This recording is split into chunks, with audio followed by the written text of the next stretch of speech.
Gaming के नाम पर आपकी जेब पर डाका, गेमिंग के नाम पर खुलेआम जुआ, गेमिंग के नाम पर सरेआम चालबाजी। मध्य प्रदेश में लगेगी इस पर लगाम। जननायक मुख्यमंत्री शिवराज सिंह का ऐलान,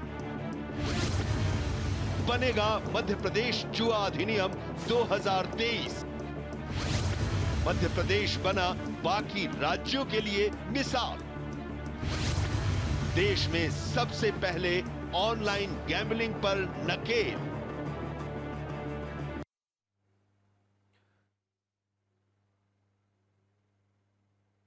नमस्कार, हमारी इस खास पेशकश गेम ओवर में आपका स्वागत है। मैं हूं आपके साथ रोशन मिश्रा।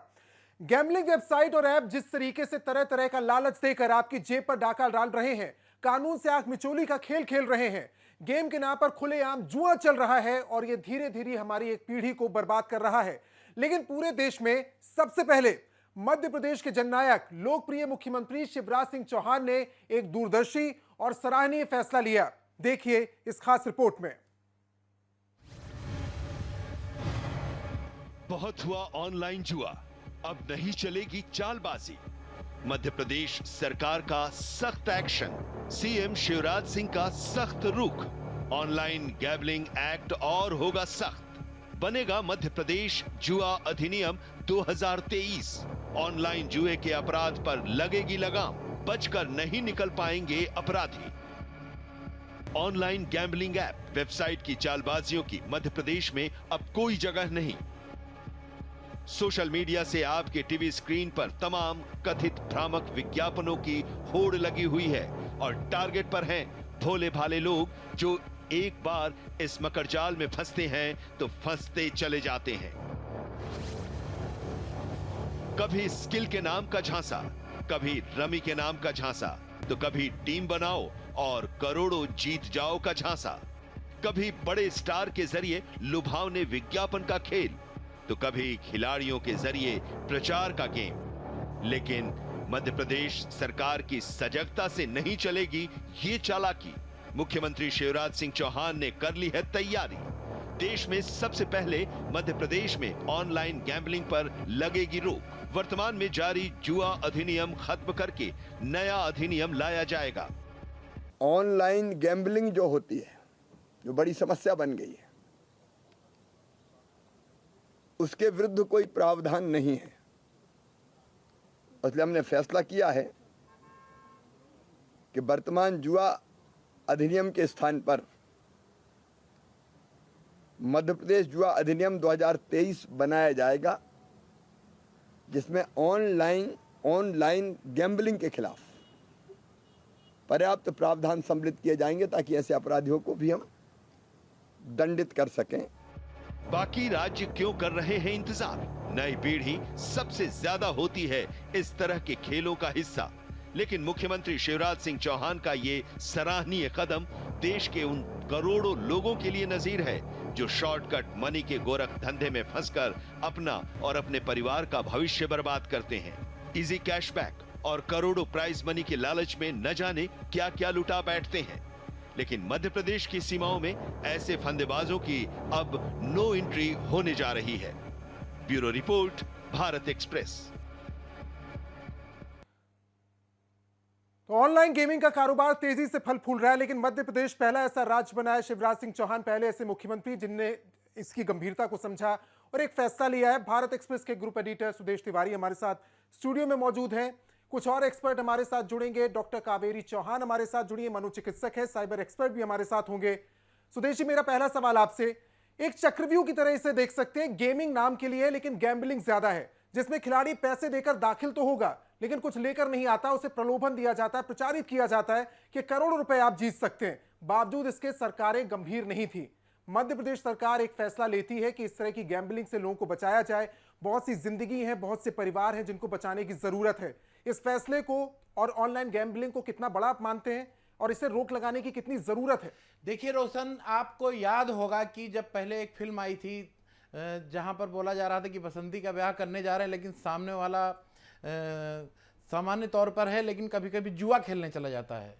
यानी इस बात का अंदाजा लगाया जा सकता है कि लत, चाहे नशे की लत हो, चाहे जुए की लत हो, चाहे सट्टे की लत हो, भारतीय संस्कृति में, भारतीय परंपरा में, भारतीय कानून में इसको एक बुरी लत के तौर पर ही देखा जा रहा है और देखा गया है। सबसे दुर्भाग्यपूर्ण बात यह है कि ये बड़ी बड़ी कंपनियां देश के बड़े बड़े सेलिब्रिटीज के साथ में बड़े बड़े विज्ञापन कर लोगों को जुआ खेलने के लिए प्रेरित करते हैं और सरकार की नाक के नीचे ये करते हैं। मध्य प्रदेश के मुख्यमंत्री शिवराज सिंह चौहान की बात करें तो उन्होंने पिछले दिनों, हालांकि वो देर से जागे, अभी भी मध्य प्रदेश के भोपाल, इंदौर के एयरपोर्ट रोड पर, भोपाल के एयरपोर्ट रोड पर, ग्वालियर में, जबलपुर में बड़े बड़े होर्डिंग्स लगे हुए हैं इन गेम्स के सट्टा खेलने को लेकर। इसी तरह छत्तीसगढ़ की स्थिति है, इसी तरह उत्तर प्रदेश की स्थिति है, इसी तरह राजस्थान की स्थिति है। तो अपने आप में लोगों को कहीं ना कहीं प्रलोभन देकर, इसमें दुखद बात रोशन यह है कि कम उम्र के बच्चे, और खासकर इसके लिए पहले नियम बनाए गए थे, अब एक रास्ता खोज लिया है रोशन इन लोगों ने, ठगी का नया रास्ता। अब सबसे पहले मैं आपको बताना चाहूंगा, तमिलनाडु सरकार में जब एक व्यक्ति की मौत हुई थी तो उस दौरान वहां पर रोक लगाने की बात और कानून बनाने की बात कही थी, लेकिन तू डाल में पात जी। भारत एक्सप्रेस ने इन ऑनलाइन गेम्स और लोगों की जेब पर डाका के साथ साथ में लोगों की लत और खासकर खुलेआम इसको एक तरह से, जब सट्टेबाजी क्रिकेट या आईपीएल की होती तो उस पर पुलिस सख्ती से कार्रवाई करती है, यह भी एक लिहाज से सट्टा ही है जिस तरह की बात की जाती है। तो इस पर भारत एक्सप्रेस की मुहिम लगातार काम करेगी और उन लोगों को बेनकाब करेगी, और खासकर वो जो भोले भाले लोग हैं इसमें ठगाते हैं, उनसे भारत एक्सप्रेस अपील करता है कि आप लोग इन भोले भाले जो लोग हैं, आप लोग कम से कम ये लोग जो बड़ी बड़ी जेबें भरते हैं इनके लुभावन में ना जाएं। मध्य प्रदेश के मुख्यमंत्री शिवराज सिंह चौहान ने इसको लेकर कदम उठाया है, सराहनीय है, लेकिन कदम के बाद और भी सख्ती की आवश्यकता मध्य प्रदेश में भी है।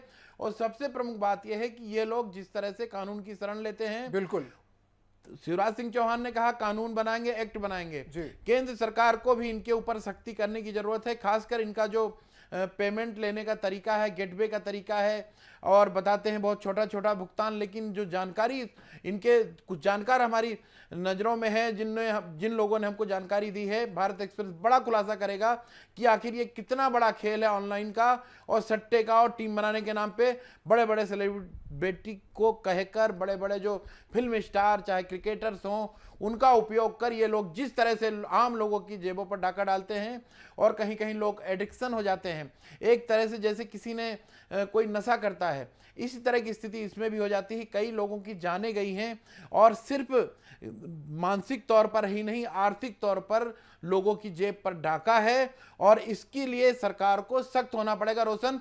और मैं सबसे पहले बताऊंगा, जो हमारे साथ में साइबर एक्सपर्ट हैं उनसे भी बात करेंगे, और भी जो लोग हैं देश में बहुत से लोग ऐसे हैं जो पीड़ित हुए हैं इससे, कई लोगों ने अपने घर के लोगों को खोया है। एक तरफ तो सट्टे को लेकर सख्त कानून है कि सट्टा नहीं होना चाहिए, जो पारंपरिक तरीका है सुदेश, आपने कई महत्वपूर्ण बातें की। आपने तमिलनाडु का जिक्र किया जहां 2020 में तय किया गया था चुनाव से पहले के रोक लगाने के लिए कदम आगे बढ़ाते हैं, लेकिन आपने एक बहुत बेहतरीन बात की कि तू डाल में पात, यानी किस तरीके से जो हजारों करोड़ों का कारोबार है, ऑनलाइन सट्टे और एप्स का कारोबार कोई छोटा मोटा कारोबार नहीं, हजारों करोड़ का कारोबार है, एक नेक्सस है पूरा जो इस तरीके से ऑपरेट करता है। बड़े बड़े जो सेलिब्रिटीज आते हैं वो पैसे देकर आते हैं, प्रलोभन देते हैं कि आप करोड़ों रुपए जीत सकते हैं, टीम बनाकर सट्टे के नाम पर, रमी के नाम पर पैसे का कारोबार दिखाया जाता है। और जैसा मैंने शुरुआत में कहा कि चक्रव्यूह है, कुछ पैसे देकर आप दाखिल होते हैं लेकिन आप वापस नहीं लौटते जब तक आप पूरा पैसा गवा नहीं देते। सुदेश जी, लेकिन मध्य प्रदेश का यह फैसला, और आप साथ कहते हैं कि कई और राज्य हैं, इसमें बहुत से राज्यों को फैसला लेना होगा, केंद्र सरकार को फैसला लेना होगा। आप ऑनलाइन का सट्टेबाजी की बात कर रहे हैं क्योंकि ये कोई पारंपरिक तरीका नहीं है जहां पर जाकर पकड़ लिया गया, सीमाओं से बाहर जाकर लोग करने लगेंगे सट्टेबाजी में, एप्स में पैसा लगाने लगेंगे। तो जब तक सारे राज्यों में कोऑर्डिनेशन नहीं होता, कोई कानून नहीं आता या केंद्र सरकार कोई फैसला नहीं लेती, तब तक रोक कैसे लगेगी इस पर? देखिए रोशन, आपने बहुत सही कहा, जितने भी कानून बनते हैं उस पर सख्ती होती है, लेकिन जैसे कि जो आम तौर पे सट्टा भारत देश में लगाया जाता है उस पर कानूनी तौर पर सख्ती की जाती है, पुलिस उन पर सख्त कार्रवाई करती है। लेकिन दुर्भाग्यपूर्ण बात यह है कि जो ऑनलाइन, जो इंटरनेट के माध्यम से इस तरह के गेम्स के माध्यम से सारे काम किए जा रहे हैं, हो सकता है कि कुछ कंपनियां जो नियमों का पालन करती हों, स्किल के माध्यम से करती हों, हो सकता है वो सही हो, लेकिन उसकी आड़ में सैकड़ों की संख्या में कंपनियां और कई लोग सेलिब्रिटीज को लेकर जो हीरो हीरोइन हुए और क्रिकेटर्स हैं, इनके माध्यम से प्रचार कर, और भले ही कहते हो कि हम इसमें स्किल और कई तरह की अलग अलग बात करते हैं, लेकिन लोगों की जेब पर डाका है, सीधे तौर पर जुआ और सट्टा है। जब आप कैसीनो पर रोक लगाते हैं, जब आप जुए पर रोक लगाते हैं, जब आप सट्टे पर रोक लगाते हैं, तो बस फर्क यही हुआ कि वहां पर मौजूद नहीं है और ऑनलाइन हो रहा है, डिजिटल हो रहा है। अपराध तो वही हो रहा है। सरकारों को सख्त होना होगा, सबसे प्रमुख बात है लोगों को जागरूक होने की आवश्यकता है। रोशन, भारत एक्सप्रेस अपने दर्शकों से अपील करता है कि किसी भी तरह के इस तरह के प्रलोभन में ना आए। कोई भी शॉर्टकट नहीं होता किसी भी कमाई के लिए। सुदेश जी, जो आपने कहा कि एक लत है, प्रलोभन में ना आए, ये भारत एक्सप्रेस की एक मुहिम है, क्योंकि कोशिश हो रही है ना सिर्फ बहुत सी जिंदगियों को बचाने की, उनके परिवारों को बचाने की, एक गाढ़ी कमाई बचाने की, और खासतौर से युवाओं को बचाने की। इस पर डॉक्टर हमारे साथ जुड़े, उनसे हम बात करेंगे, लेकिन पवन दुग्गल साइबर एक्सपर्ट हमारे साथ जुड़े हैं। पवन जी, कोई नई बात तो हम नहीं कर रहे हैं, और हम ही ने देखा हो पहचाना हो, ये ऐसा भी नहीं है। राज्य सरकार, मध्य प्रदेश की सरकार ने एक फैसला लिया, सराहनीय फैसला है, लेकिन इसमें वक्त क्यों लगा? क्यों इतना हजारों करोड़ का कारोबार मोबाइल ऐप्स और सट्टेबाजी का ऑनलाइन शुरू हो जाता है, उस पर रोक नहीं लग पाती? ठगी भी हो रही है इसके नाम पर, और जो अपने आप को गेम ऑफ चांस और गेम ऑफ स्किल्स के नाम पर प्रमोट कर रहे हैं, वो भी धोखा कर रहे हैं, क्योंकि एक लत है। एक तरीके से देखा गया है कि कोशिश हो रही है जैसे कि कोई और उत्पाद, तंबाकू या सिगरेट के उत्पाद में कहा जाता है, आखिर में एक विज्ञापन के दौरान एक चेतावनी दे देते हैं कि आपको इसकी लत लग सकती है। वही तो काम इस तरह के ऐप्स भी कर रहे हैं। तो क्या इससे बच निकल सकते हैं या और कड़े कानून की जरूरत है? देखिए, मुझे लगता है वर्तमान जो कानून है वो पूरी तरीके से सक्षम नहीं है इस तरह की चुनौतियों से डील करने के लिए। जी। चीन की एक पुरानी कहावत होती थी, वो ये है कि अगर आपने किसी को अफीम की लत लगानी है, पहले उसे अफीम मुफ्त में दे दो, 2-4-5 बार दो, उसके बाद वो फिर पैसे दे के आपसे अफीम खरीदेगा। ऑनलाइन गेमिंग और ऑनलाइन गैम्बलिंग भी कुछ इसी प्रकार की एक लत है। हमारे यहाँ होता रहा है कि जो सरकार में पॉलिटिकल विल होनी चाहिए इनको रोकथाम करने के लिए, वो अभी तक मौजूद नहीं है। यही कारणवश है कि आज तक भारत के पास कोई डेडिकेटेड कानून मौजूद नहीं है ऑनलाइन गेमिंग को लेकर, ऑनलाइन गैम्बलिंग को लेकर। देखिए, एक तो पब्लिक गैम्बलिंग एक्ट है जो 19वीं शताब्दी का कानून है। वो कानून मुख्य तौर पर बात करता था गेम ऑफ स्किल और गेम ऑफ चांस की, लेकिन आज सुप्रीम कोर्ट ने तो ऑलरेडी कह रखा है कि साहब, अगर आपका गेम ऑफ स्किल है तब लाजमी सी बात है आपको अलाउड है काम करना, अगर आपका गेम ऑफ चांस है तो आपको गैम्बलिंग के दायरे में आना पड़ेगा। लेकिन हो क्या रहा है, अधिकांश जो ऑनलाइन गेमिंग जो खिलाई जाती है वो एक जुए का नया स्वरूप है। यानी कि जुए के अमले में आप उसके ऊपर कुछ और पहनावा चढ़ा देते हैं लोगों को कहीं ना कहीं गुमराह करने के लिए। तो अभी क्या है, हजारों लाखों भारतवासियों की जिंदगी फिलहाल अभी नष्ट होती जा रही है, खराब होती जा रही है। बहुत से लोग सुसाइड कर रहे हैं क्योंकि उन्होंने इतने सारे पैसे ऑनलाइन गेम्स में गवा दिए हैं और अब उन्हें पता लगता है कि आपका कोई रास्ता नहीं है तो चलिए सुसाइड करते हैं। तो कहीं ना कहीं आपको डेडिकेटेड कानून लाने की जरूरत होगी। मेरा एक सवाल पवन जी आपसे होगा, राज्यों की सीमाओं को लेकर, मैं उस पर आऊंगा। आप हमारे group editor Sudesh Tiwari ji studio में मौजूद है, वो आपसे एक सवाल करना चाहते हैं। सुदेश जी।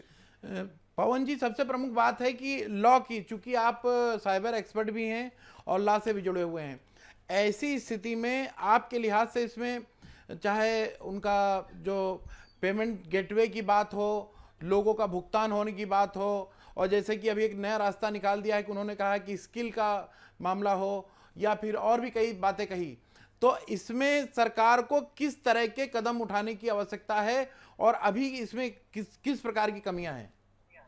देखिए, सरकार को आवश्यकता है कि वो एक डेडिकेटेड कानून लेकर आए ऑनलाइन गेमिंग और ऑनलाइन गैम्बलिंग को लेकर, जो मौजूद नहीं है, क्योंकि कानून में बहुत सारे ग्रे जोन्स हैं। इसलिए उसका लगातार दुरुपयोग करते हुए लोग जो हैं इस तरह की सेवाएं ऑनलाइन गेमिंग की उपलब्ध कराते हैं। दूसरी बात, भारत में जितनी ऑनलाइन गेमें खेली जाती हैं, अगर आप 100 ऑनलाइन गेम्स को देख लीजिए तो उनमें से लगभग 95% जो होती हैं वो सट्टेबाजी या ऑनलाइन गैम्बलिंग का एक नया स्वरूप होती हैं। तो कहीं ना कहीं उसको रोकथाम करने की जरूरत है। फिलहाल जो केंद्रीय सरकार ने काम किया है वो सराहनीय है।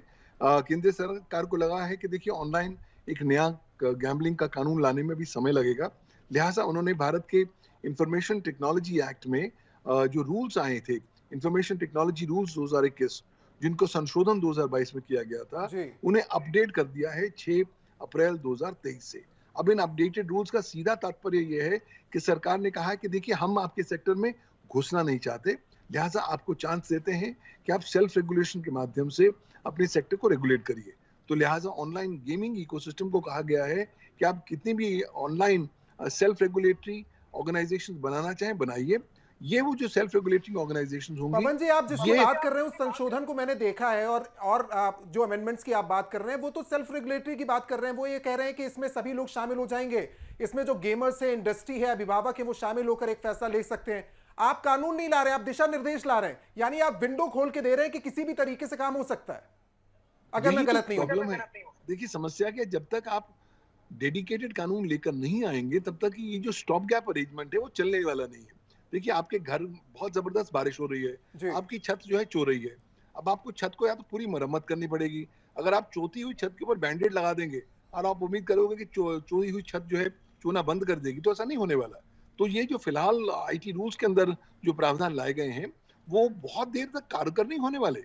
और अगर आपको लगता है इससे भारतवासियों की जो जिंदगी है उस पर एक सकारात्मक प्रभाव पड़ेगा, वो भी नहीं पड़ने वाला। क्योंकि कारण ये है कि अगर सपोजिंग इन रूल्स का पालन आप ना भी करते हैं तो कोई भी कानूनी परिस्थिति नहीं है, केवल ये है कि जो आपको statutory exemption from legal liability है वो आपसे छीन ली जाएगी। वो तो हर वो ऑनलाइन गेमिंग कंपनी जो ऑनलाइन गेम देती है वो मान के चलती है मेरे पर मुकदमा तो होने वाला है, तो वो तो बिजनेस रिस्क लेके चलेगी। यानी आप तो कह रहे हैं जो बड़ा effective- लीगल फ्रेमवर्क लाना पड़ेगा। जो अभी प्रयास किए जा रहे हैं वो इस संशोधन के जरिए कुछ रेगुलेट करने के, लेकिन बड़े स्तर पर बदलाव की जरूरत है। भारत एक्सप्रेस ने इस मुद्दे को क्यों उठाया, इस पर हम बात करेंगे, क्योंकि आपको ये समझने की जरूरत है, अगर आप इस तरह के गेम्स में दूर हैं, गेम्स खेलने वालों से दूर हैं, तो आपको ये जानने की जरूरत है। मनोचिकित्सक बताएंगे क्या असर ये डालते हैं, किस तरीके से युवाओं को प्रभावित कर रहे हैं, क्यों ये लत आत्महत्या तक बढ़ जाती है, और साथ ही इसे रोका कैसे जा सकता है, इस पर उनसे बात होगी। लेकिन भारत में अभी तक ऑनलाइन गैम्बलिंग और गेमिंग को लेकर कानून क्या है, क्या कहता है देश का जुआ कानून, और पब्लिक गैम्बलिंग पर सबसे पहले कानून कब लाया गया, देखिए इस रिपोर्ट में।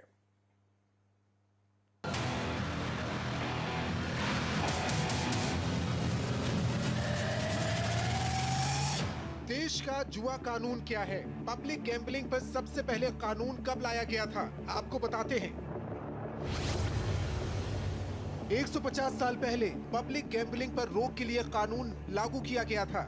सार्वजनिक जुआ अधिनियम 1867 लागू किया गया था। यह कानून अंग्रेजों के समय बनाया गया था। इस कानून के तहत जुआ घर चलाना, इसे चलाने में किसी तरह का सहयोग करना, जुए में पैसा लगाना और जुआ उपकरण रखना अपराध के दायरे में रखा गया है। लेकिन ज्यादातर ऑनलाइन गेमिंग पोर्टल अपने गेम को चांस की बजाय गेम ऑफ स्किल के तौर पर प्रमोट करते हैं। जो गेम बाई चांस होते हैं उनको गैम्बलिंग कहा जाता है और गेम बाई स्किल को ऑनलाइन गेम कहा जाता है। भारत सरकार का इसमें निर्णय बिल्कुल क्लियर है कि जितने भी गेम बाई चांसेस हैं वो गैम्बलिंग के तहत आएंगे और उनको लीगैलिटीज़ नहीं दी गई है। हालांकि इस तरह के जो बैटिंग होते हैं वो स्टेट अफेयर्स होते हैं। कुछ स्टेट में लाइसेंस के तहत बैटिंग अलाउड है, जैसे गोवा है, सिक्किम है, एक आध और कोई ऐसे स्टेट हो सकते हैं। जुआ कानून 150 साल पुराना है, लेकिन भारत में ऑनलाइन खेलों की क्या वैधता, ऑनलाइन गेमिंग कितनी लीगल है, बताते हैं। संविधान की 7वीं अनुसूची की सूची 2 में शक्ति, राज्य सूची की प्रविष्टि संख्या 34 के तहत शक्ति, सट्टेबाजी, जुए से संबंधित कानून बनाने की विशेष शक्ति। Bureau report, Bharat express. तो क्या कानून इस समय बने हुए वो आपने देखा, लेकिन बदलाव की जरूरत महसूस की गई, और यही वजह है कि भारत एक्सप्रेस इस मुद्दे को उठा रहा है। इस समय एक बड़ा इवेंट जारी है खेल का, और उस दौरान लगातार आप टीवी पर विज्ञापन देखते हैं। आप में से बहुत से लोग होंगे या आपके कोई करीबी होगा जो इस तरीके से ऐप्स के जरिए ऑनलाइन जाकर टीम बना रहा है, खिलाड़ियों को चुन रहा है, या किसी और तरह के ऑनलाइन गेम में लगा हुआ है, ये सोचकर कुछ पैसे लगाकर करोड़ों कमा सकता है। लेकिन इसका दायरा बहुत बड़ा है, इसका चक्रव्यूह बहुत बड़ा है, और इससे वापस आना बहुत मुश्किल है। इसे समझने की जरूरत है जब तक कड़ा कानून ना आ जाए, क्योंकि इस मुहिम को हम लगातार उठाते रहेंगे। डॉक्टर कावेरी हमारे साथ हैं। डॉक्टर कावेरी, आपने ऐसे विषय को देखा होगा, और आप भी हो सकता है कुछ पेशेंट से मिले हो, आसपास आपने देखा हो कि एक छोटी सी खेल की लत, इसे गेम ना समझकर गेमलिंग समझना चाहिए, क्योंकि यह खेल एक तरीके से आपके साथ खिलवाड़ कर सकता है, आपके परिवार के साथ, आपके पैसों के साथ, आपकी जिंदगी के साथ, और उससे बाहर आने के लिए फिर आपको डॉक्टर की जरूरत पड़ जाती है। आप क्या असर देखते हैं बच्चों के दिमाग पर, युवाओं के दिमाग पर, इस तरह के गेम्स का, इस तरह के प्रलोभन का, प्रचार का, और इससे बचने का रास्ता क्या है? सर, जब लत लगती है किसी भी चीज की, लगनी तो आसान है पर छोड़नी बहुत ही मुश्किल होती है। जब लगती है लत if something is free, you are the product. आप हमेशा याद रखिए, कोई भी चीज इस देश में या किसी भी देश में मार्केटिंग में ये कहावत है, कुछ फ्री अगर आपको दिया जा रहा है तो आप प्रोडक्ट है उस चीज की। मतलब आप अपने आप को सेल कर रहे हैं, वहां पे आप अपना डाटा दे रहे हैं। दूसरा, आप अपना समय पूरा वेस्ट कर रहे हैं। बहुत सारे बच्चे अपनी पढ़ाई से दूर होते जा रहे हैं। सबसे पहले तो एकेडमिक परफॉर्मेंस उनकी नीचे चली जाती है। दूसरा, पेरेंट्स के साथ रिलेशनशिप पे बहुत ज्यादा फर्क पड़ता है। They were sitting in front of the phone, in front of the जो ऑनलाइन गैम्बलिंग है उसमें पैसा और पेरेंट्स का जो अकाउंट है वो यूज करते हैं और उसकी इन्फॉर्मेशन वो आराम से उसमें दे देते हैं। तो सबसे ज्यादा खतरनाक इसमें रहेगा। और गेमिंग डिसऑर्डर, WHO ने तो इसे डिसऑर्डर की कैटेगरी में डाल दिया, नॉर्मल गेमिंग भी। तो आप गेमिंग डिसऑर्डर पे भी मैं चाहती हूँ कि अलग से भी बताइए कि गेमिंग, जब ये जुए की लत के थ्रू हम देख रहे हैं, उससे अलग गेमिंग अपने आप में भी एक मेंटल हेल्थ प्रॉब्लम है। तो इसमें स्किल डेवलप कहीं से भी नहीं होती है। लेकिन जो गेम हम देख रहे हैं, जैसे कि अगर आप ऑनलाइन कोई भी ऐसा गेम खेल रहे हैं जो इन सारी साइट पे दिखाया जाता है, उसके कुछ वर्ड्स ऐसे होंगे जो अट्रैक्टिव होंगे। ड्रीम लिख दिया किसी ने, और बहुत पुरानी हिस्ट्री में जाइए, क्योंकि मैंने जब काम करना शुरू किया था इस फील्ड में, ये बात है 2011-12 के आसपास की, जब फेसबुक पे लाइव एंग्री बर्ड्स खेला जाता था। तो दैट टाइम साइकोलॉजिकल इश्यूज हम लोग तब भी स्टडी कर ही रहे थे कि क्यों इतनी जल्दी लत पड़ जाती है किसी गेम की। तो बेंगलोर में एक इंटरनेट एडिक्शन सेंटर खुला, जिसमें एक वाइफ अपने हस्बैंड और बच्चे को लेके गई कैंडी क्रश की लत छुड़वाने के लिए। तो ये लत तो सर तब से है, अब बस पैसे का नुकसान ज्यादा हो रहा है। समय और पैसे में से दोनों ही कीमती है हमारे यूथ के लिए। आपने जो अनुभव साझा किया मैं उस पर बात करूंगा, साथ ही WHO की रिपोर्ट जो कहती है और साथ ही ये जो प्रचार का तरीका है जिससे असर पड़ता है युवाओं के दिमाग पर, वो कितना इम्पैक्ट डालता है, इस पर मेरी बात आपसे होगी। सुदेश जी, आपसे एक सवाल करना चाहते हैं। कावेरी जी, सबसे प्रमुख बात यह है कि आपने अभी कहा कि अंतर्राष्ट्रीय स्तर पर WHO ने इसको एक लत के तौर पर माना, और खासकर आपने जैसे कहा कैंडी क्रश हो, चाहे रमी हो, चाहे जितनी भी चीज़ें हैं, इन पे इस तरह के आपके यहाँ पे पीड़ित कितने आते हैं महीने में लगभग? आप मनोवैज्ञानिक हैं सर। अनलिमिटेड। हमें अपने अपॉइंटमेंट्स बंद करने पड़ते हैं गेमिंग डिसऑर्डर के बच्चों के लिए, बड़ों के लिए। बच्चे ज्यादा शिकार है क्योंकि उनकी जो डिसीजन लेने की क्षमता है बहुत कम होती है, वो बहुत जल्दी कन्विंस हो जाते हैं। तो सबसे बड़ी टारगेटेड पॉपुलेशन इनकी यही होती है। और एक और चीज है, आप इंटरनेट पे बैठे हैं, आपके पास कोई सामने वाला ओपोनेंट आपको दिख नहीं रहा है, तो आपके जो इमोशंस हैं, आप आराम से बैठ के खेल रहे हैं। तो एक ने अपना प्लेयर ने अपना एक्सपीरियंस शेयर किया, मैम मुझे तैयार तो होना नहीं पड़ता कि मुझे कहीं पे जाना है, मुझे ट्रैवल नहीं करना, मैं अपने घर में अपने रूम पे बैठ के गेम खेल सकता हूँ।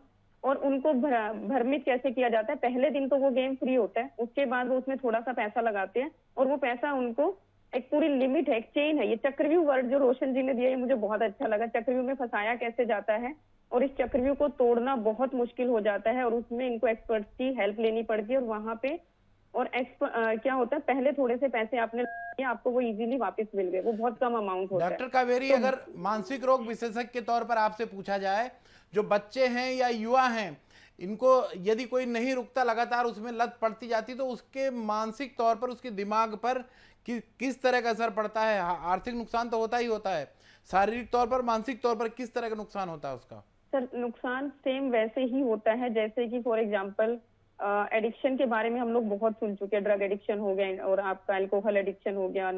उसमें क्या होता है कि टॉलरेंस बढ़ती जाती है। टॉलरेंस में क्या होता है, आप ज्यादा अमाउंट लेने लगते हो। इसमें क्या होता है, आप ज्यादा अमाउंट ऑफ टाइम उस पर खर्च करने लगते हो। दूसरा, आप अगर थोड़ा पैसा लगाते हो तो अंदर से एक मैसेज आता है कि आप और पैसा लगाइए, शायद आप कभी ना कभी जीत जाओगे। तो मैसेज ऑफ अनसर्टेनिटी में इनडिसिजिवनेस आ जाती है। They can't take right decision in their life. तो डिसीजन मेकिंग पावर सबसे ज्यादा अफेक्ट होती है। एग्रीएबलनेस, धोखा खा जाना, किसी पे भी जल्दी से विश्वास कर लेना। जिनकी पर्सनालिटी में एग्रीएबलनेस नाम का ट्रेट बहुत ज्यादा होता है, वो बहुत जल्दी हाँ कर देती है इन सारे गेम साइट को। अदरवाइज कुछ लोग ऐसे भी आपको मिलेंगे जो 1-2 दिन खेलते हैं और छोड़ देते हैं कि नहीं मुझे इसको नहीं खेलना है, I don't think so it is good for me. तो वो छोड़ने वाले भी कुछ लोग हैं उसमें। मैक्सिमम एग्रीएबल पर्सनैलिटी वाले होंगे।